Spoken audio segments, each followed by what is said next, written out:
Tomi, let me start with you. Does the whole idea of Dylan Mulvaney sitting there on The View with Whoopi Goldberg informing the nation that actually the whole problem with this biological men competing against women in sport is that people don't understand how strong women are, which is presumably why we separate sexes in the Olympics, for example. And maybe we should just let them all have a free-for-all. It's the same problem that women face, is if you don't know anything about our bodies, you don't know how it works. So when you come in and you say, oh, you know, these are men, you know, competing against women, you're assuming that the women are weak and just can't do anything except be here. Have you seen female athletes? They know what they're doing. Sometimes I can't get my head round how grown adults could be this stupid. Yeah, and again, I think they're playing to a narrative and they have to stick to it, because once you've gone in on crazy, you might as well go all the way. Like, there's no reverse on that wagon over there on The View. But I think the point that they were trying to make by having Dylan Mulvaney on, of course, during Women's History Month and International Women's Day, is that the best women are men. And I think that's the message from the feminist view. And I think that's what the table is trying to tell us, that, again, women are great, women are powerful. We celebrate Women's History Month, but we think men are better at being women than women are. And we also want them to be defeated in sports. We want them to have to look at ding-a-lings in the locker room and the restroom, because the LGBTQ rainbow mafia perspective is more important and trumps everything else, so everyone else's feelings be damned. That's the message that I was getting from Whoopi and the ladies of The View. Maybe I'm wrong, but I think that the feminist movement has been overtaken by the Republican conservative movement. It's not a fight that we wanted, but I guess it's a fight we'll take on. Nina, when even Gavin Newsom, who's probably the wokest governor in the history of the United States, when even he concedes it is unfair to have people who are born biologically male and then identify as women competing in women's sports, do you now accept it's unfair? You said in 2022, trans women are women, trans men are men, non-binary people are non-binary. Fine, they're words. But when it comes to reality, actually, trans women are not women in sport. They're biological men with all the advantages physically that gives them. That is the unfairness Gavin Newsom was talking about. So do you agree with Newsom, or are you with Whoopi on this? Well, Pierce, I don't look to Newsom or Whoopi for my political advice. I'm a politician myself, so I lean to my own understanding. You know, as a humanitarian, we should just let people live. Now, when it comes to sports, and what I mean by that, the more we paint other people as the other and as the enemy, it's a slippery slope. Now, when it comes to sports, let's let the NCAA or local sports agencies make the decision. What I can't understand, with so much at stake here in the United States of America, why we would focus on something like this on the federal government level. Let the local people decide. Now, if I want to use boxing as by way of example to lean into something that you were bringing up, we have weight classes in boxing. There's a reason why heavyweights don't fight lightweights or featherweights. And what do you think would happen? So okay, but Nina, I'm glad you raised that. Because a heavyweight, I'm glad you raised that. I'm glad you raised that. So would you be happy if, say, Floyd Mayweather decided to fight a female boxer who weighed exactly the same? No, not at all. No. Well, hang on. You just cited the weight divisions that they have, fine, but that's not what the debate is about. It's not about a heavyweight woman fighting a lightweight woman. It's about whether a heavyweight man should get in the ring, now identifying as a woman, and fight a heavyweight woman who's actually a woman. Let me finish my thought. As we saw, by the way, in the Paris Olympics, where the winner of a gold medal in the women's boxing was actually somebody who was banned from the World Championships for testing positive, reportedly. There's been no admission on the part of the athlete for X chromosomes, male chromosomes. And one of the competitors in an earlier round against this fighter quit after 40 seconds, saying she'd never been hit that hard by a woman in her life. So there are real life and death scenarios unfurling here, and you say leave it to authorities. The authorities are failing. So my question for you is simply, do you agree it's intrinsically unfair. There are apparently 120,000 trans athletes now at high school level in America competing. Are you comfortable? Piers, are you comfortable with them competing against women? Yes or no? Piers, now are you bringing me in to just listen to you, or are you going to listen to what I'm saying? What I am saying, that we need to have a level of fairness, and I'm using boxing as the example on the way to try to get that fairness. Absolutely not. A heavyweight man or woman should not be fighting a lightweight man or woman. But you said Floyd Mayweather shouldn't fight a woman of the same weight. We should not disadvantage. Okay, so Floyd Mayweather, let me ask you again. I don't think you understood my question. Hang on. If Floyd Mayweather says, I'm now identifying as a woman, are you comfortable? Absolutely not. Hang on. Are you comfortable for him to get in a ring against a woman of the same weight? Yes or no? No, I said no. So your weight argument is complete bullshit.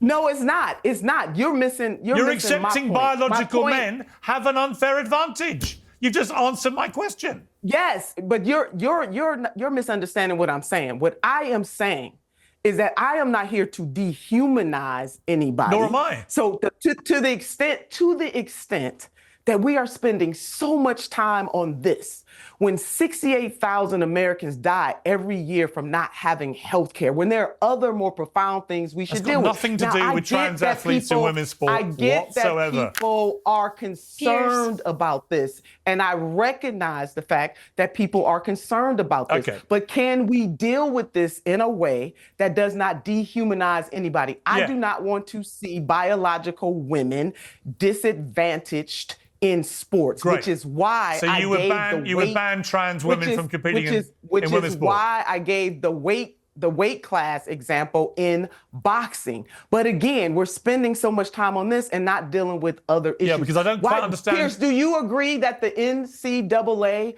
or sports agencies can deal with this? Do you believe that this is something I agree with Donald Trump, who's banned it all. Government? No, I agree with Donald Trump. Federal government to get involved with this when we have so many other issues to deal with? It's a federal government issue that affects the entire country. Donald Trump is absolutely right. And you keep talking about the weight class thing. Let me go to Tommy, because I don't think I'm understanding this. I don't understand what Nina's saying. On the one hand, she's citing the weight differential in boxing as an example of fairness. But when I said, would you put Floyd Mayweather in against a woman of the same weight, she was outraged and said, of course not. So the weight argument is not the point. I'm not outraged. You're misinterpreting what I'm saying. The point is that men are physically superior. Tommy. I won't say superior, but different. Physically superior. Tommy. Different. Men are... Here's the problem. There are so many on the left of this issue that are thinking purely with emotions. You don't want to hurt anybody's feelings. You don't want to dehumanize anybody. Of course, those on the LGBTQ side, their feelings are always, and their humanity is always more important than women, of course, because they sit higher on the oppression totem pole that the left subscribes to. But I would say this is not an emotional issue. This is a scientific and a biological issue. Most people that think about this emotionally don't want to reckon with the fact that most men could kill most women with their bare hands. Unfortunately, that's the reality of our biology. So to say that somebody's feelings and they want to be in this locker room and they feel like they're a woman today and they want to compete and they should be able to compete is completely negating the fact that men are built different than women. They are biologically and physically superior to women. In a lot of other areas, they are not, but biologically and physically, they are. I would say most. You know, there are some Democrat men that probably could have the crap beat out of them by a conservative woman. That might happen on occasion if you look at some of the Democrat men, but as a rule, men are just stronger. And I don't know why, again, to this point of this isn't the issue most people care about. Please spare me, because for the last 10 years, the left has been telling us that the only thing we should care about is race and LGBTQ and sexuality and identity. They've been telling us those are the most important things. Oh, and climate change. But now all of a sudden, when they're on the wrong side of the issue and it's a 90-10 issue, all of a sudden now egg prices are more important. I mean, please, let's just be consistent with our messaging. Nina, generally... Well, thank God I'm not on the left. I am a progressive. So the bottom line is this. People's feelings do matter. My point is I don't want to dehumanize anybody because there are real criminal threats where people physically attack people in the transgender community, especially Black women. But that's all wrong. Transgender that's women. all wrong. So that's wrong, Pierce. Listen, so Nina, I've always supported trans. I've always supported trans people's Pierce, rights to fairness and equality. I abhor any violence against trans people. I respect their right to the same rights as the rest of us. That's the part I'm talking about. But what Tomi is talking about is totally to the extreme. The point is this. What's extreme about what she said? Recognize the differences. The reason why I'm not using the term superior, because women were created and men were created. I'm not going to say they're superior. Is there a strength difference? Absolutely. But I'm not using the word superior. So again, thank God that I am not on the left. The reason why I'm bringing humanity into this is because there are some people who are predisposed, as I think you would agree, Pierce, to attack people based on their identity. Yeah, and you know who the most... yes, there are, Nina. That's what I don't like. There are. I don't like that. I also have to say, given you've identified as a progressive, that some of the most hateful attack merchants in the world in the last few years have been on the progressive left. Would you accept that? Well, it's called being a human being. Human beings, whether they're conservative, progressive, I can tell Democrat, you one thing. Republican, I can tell you one thing. People have a propensity to be hateful.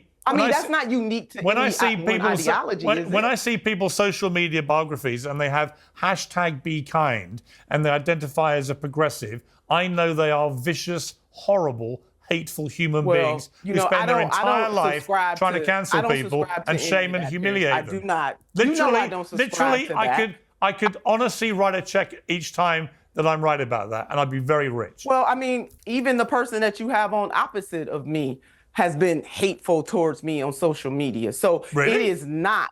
Absolutely. What did she say about you? Absolutely. Please do share an example. What did she say? Calling me that chick and just going in on me for no reason. I've never met her. Just because we disagree politically does not mean you don't like that being we called have a chick? to be vicious. You're mad that I called you that chick? I'm very confused. I'd love if you cite the exact example. Mean that we. But I don't know.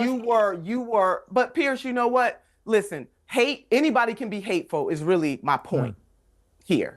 No one group has a monopoly on being hateful. Yeah, but the debate isn't about hate. It's about fairness and equality. I agree with you that trans people... I agree with you. Trans people should not be subjected to any hate. Violence. I completely agree. Of course not. They should have the same... Nobody should. They should have the same rights to fairness and equality as everybody else, including all three of us here. I agree. But the reality is, in issues like sport, they are themselves eroding women's rights to fairness, equality, and safety. And that's, I'm afraid... Well, let's have the conversation. I'm afraid, we've had the conversation and Donald Trump's decided to act on it. All right, so we're going to stop it right there. Hilarious, right? She absolutely just got cooked by Piers Morgan and Tomi.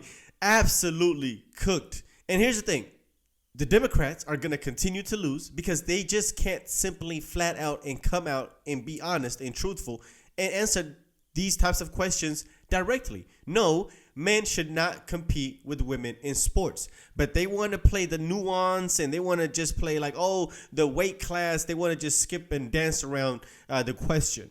And it's hilarious too, as well, in the beginning part of the video where she was like, well, let's send it back to the states. Let the people decide. Well, when we said that about abortion, y'all had a problem with that, which was actually a legitimate issue to send back to the states, which, people could vote on. But this right here is not something that we need to send back to the states. And it's funny that you would even think that it's legitimate enough to send it back to the states when it's not even an issue that should even be voted on. It's crazy that you would think that people are going to vote to allow women and men to compete in sports. That's just as stupid as it gets. And this is why the Democrats will continue to lose. They don't know how to be serious. That's just it. I can't take these people serious. And why else would we discuss any other issues? Why would we want to discuss healthcare and the price of eggs and all these other issues that you're talking about that weren't an issue, by the way, when Joe Biden was in office, but now all of a sudden they're an issue? Why would we want to have these conversations with you when you can't even answer something simple and basic as should men compete with women? What is a woman, right? They can't even answer that. How are these people having this debate about protecting women's rights when they can't even define what a woman is, right? That's the first question that you should ask any of these people especially if you're having the debate about what is, protecting women's rights. That's the first question. Hey, do you even know what a woman is? Can you answer that for me? Right? Can you define that before we move on to the next subject, or before we even discuss anything else pertaining to women? Can you even define what that is? Are you a woman? And not only do these people fail to answer simple freaking questions directly, but anybody that disagrees with their rhetoric, anybody that disagrees with them, they also tend to attack them. They go out of their way to demonize and attack everybody that disagrees with them, even on something nonsensical like men playing in women's sports. Now to a point where you have people like Van Jones is starting to point this out. And Van Jones was part of the problem, in my opinion. He was part of the Democrat propaganda. But now even he is coming out and saying, you know what? I don't know if insulting people that disagree with you in half of the country is a good strategy. And then just lastly, Van, in terms of Democrats and where they go from here, this last week we did see them some people try to protest during the president's address, and then House leadership getting onto them, other Democrats calling them out. They still seem to be wandering around trying to figure this out. What's your take? Can we ask another question? Do I be talking about my own party? Can we talk about Ukraine or something? No. Look, man, we're screwed. I mean, we don't know. No, Democrats don't know what to do. This is a nightmare. Somebody like Donald Trump, we thought we'd at least have Hakeem Jeffries in the speaker's chair to hold him back if we didn't have Kamala in there to do the right thing. Listen, the Democratic Party is going through a massive set of internal crises. You have a party that got trapped two ways. One, defending a broken status quo that nobody likes because they thought that Donald Trump was going to make it worse. But when you're defending the status quo, you're going to lose. And then offending most people in the country, calling everybody sexist and racist and transphobic and every other name, and then saying, please follow us. That's not a good strategy, folks. Defending a broken status quo and offending most of the country turns out is not as popular as my party thought it was going to be. And so it's going to take a while for people to get it figured out. I don't like talking about this. I'd rather be beat up. Can you give me something I can beat up Shermichael about? I don't want to talk about my own party. I know. It's a tough question. Yeah, so there you have it. Now, I hate to admit that I agree with Van Jones, but he's 100% right. And this is one thing that he forgot to add. Of course, he was right about, keeping up with the status quo. He was right about offending half of the country, right? That was really the main point. But also what he forgot to mention, this is the third thing that's hurt these Democrats, is getting in bed with these woke extreme leftists, these extreme progressives like we just listened to. People like her, people like Sonny Hostin and AOC and Jasmine Crockett, these far left extreme woke socialists that most of them are, is the reason that the Democrats also lost as well. And that's their problem. Is they tend to basically pander to any marginalized, any oppressed group and try to bring them in because those are the only people that they can pander to, right, by creating their oppression, like I said on the other video, and also telling them that they're the ones that will bring the solution. And so in the midst of doing that, they got in bed with these extremely far leftists. Getting in bed with these Palestinian, Hamas terrorist sympathizers and these woke LGBTQ activists that, want to parade in front of children and they want to castrate children. That is extreme woke ideology, right?